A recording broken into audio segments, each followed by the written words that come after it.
મટે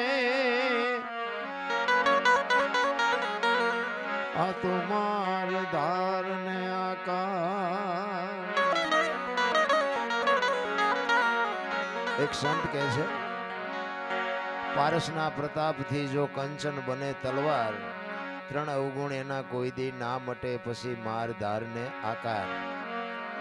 વાણીનું જો મંથન થાય ને તો વાણી સમજાય. વાણીને તમે ફોડો ને, જો સંતો તો વાણીનો એમ કે છે કે ભજનમાં બાબુ ભડાકો થાય ભજનનો. માર ધાર ને આકાર, લોઢાને પારસમાં રેડો ને એટલે હોનું થઈ જાય એવું કે છે, પણ માણાને પારસમાં રેડો તો માણા થોડો થઈ જાય. માણાને માણા બનાવવો હોય તો શું કરવું પડે? એટલે એક સંત કહે છે વાણીમાં